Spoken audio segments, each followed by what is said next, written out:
Donc ça va permettre cet après-midi que vous découvrir sur le parcours d'un patient, comment on travaille en interdisciplinarité et surtout quel est le niveau de responsabilité de chaque formation, chaque profession. C'est une journée qui entre dans le cadre d'un programme régional lancé au niveau du Conseil régional sur la valorisation des formations sanitaires sur toute la semaine. Donc tous les IFSI, les IFAS, les écoles organisent cette journée. Donc il était important que sur Orléans, parce que nous avons un institut important avec plus de 1200 étudiants, 8 formations, de pouvoir montrer ce qu'étaient nos formations aux conseillers d'orientation qui, eux, orientent les étudiants avant l'arrivée en formation. Donc c'est un travail de partenariat et de collaboration qui était essentiel à mettre en place au niveau de l'Institut.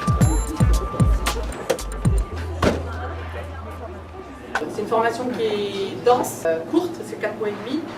Et au final, ils sont diplômés, ils ont un diplôme d'état d'ambulancier et donc ils peuvent postuler dans les entreprises de transport sanitaire. Alors les profils des élèves, souvent ce sont des reconversions professionnelles, donc ce sont des élèves qui ont fait autre chose avant et en 4 mois et demi, ils sont tout à fait capables ensuite de prendre en charge des personnes qui ont des problèmes de santé.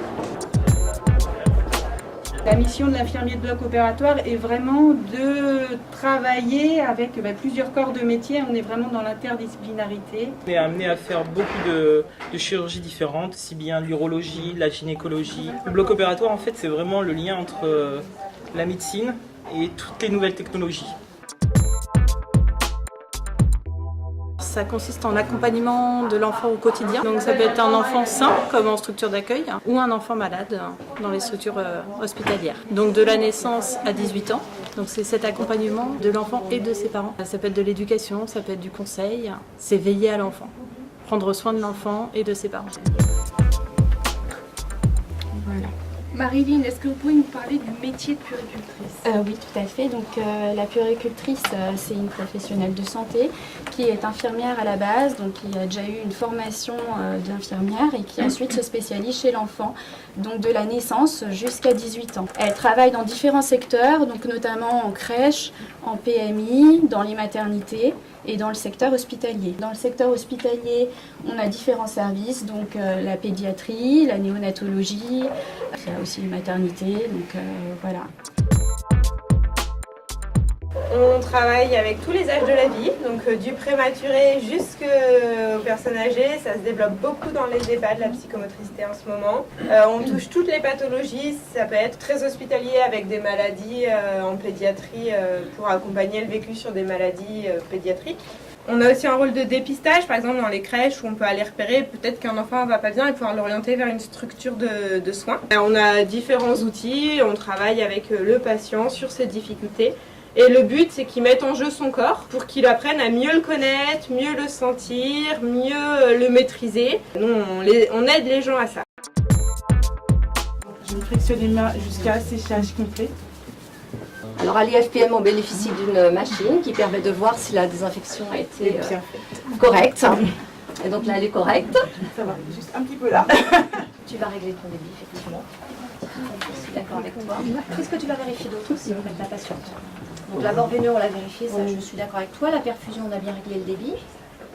Beaucoup de qualités humaines et relationnelles auprès du patient, déjà d'une part, pour sa prise en charge, auprès de sa famille, mais aussi on travaille en équipe, donc en équipe pluridisciplinaire, pluriprofessionnelle. Une notion de collaboration, ça on a pu le voir dans la petite situation. Donc là, j'ai collaboré avec ma collègue aide-soignante. Tout à l'heure, je vais collaborer avec la collègue kiné. Donc en permanence, c'est la vie du service. Donc des connaissances théoriques et pratiques, bien sûr, que l'on va acquérir au cours des 3 années de formation, mais pas seulement au cours de ces 3 années de formation. On va, tout au long de notre carrière, enrichir nos connaissances. C'est à nous d'avoir une curiosité intellectuelle personnelle et de savoir évoluer dans sa profession. Parce qu'on apprend tous les jours, auprès des collègues qui sont plus anciens, on apprend auprès des internes, on apprend auprès des médecins, on apprend aussi beaucoup auprès des patients, de leur famille, sur le plan relationnel. J'ai beaucoup moins mal que tout à l'heure avec le produit que l'infirmière m'a mis. Merci beaucoup. Au niveau de la profession, ça serait vaste, enfin, je veux dire, il y a tellement de choses à vous dire. Nous travaillons en collaboration avec l'infirmière. Notre rôle est privilégié parce qu'on est quand même souvent auprès du patient. Donc on fait des soins techniques, on a beaucoup de relationnel et notre travail est basé surtout sur l'observation. Et c'est nous qui informons, dès que l'on voit une anomalie, on vient le signaler à l'infirmière ou au médecin.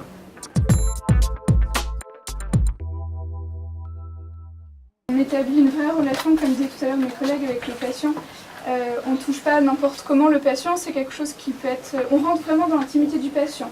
Donc il faut qu'on sache s'adapter, avoir établi une vraie relation de confiance et de respect, et de pouvoir toucher de manière professionnelle, tout en pouvant faire nos soins de manière correcte aussi. Donc on vise les objectifs du patient, quels sont-ils, et nous, comment est-ce qu'on peut redonner au maximum la mobilité en visée fonctionnelle. Elle a une tension correcte. Très bien. On s'arrête là pour aujourd'hui, Madame Pascal. Je vous laisse tranquille.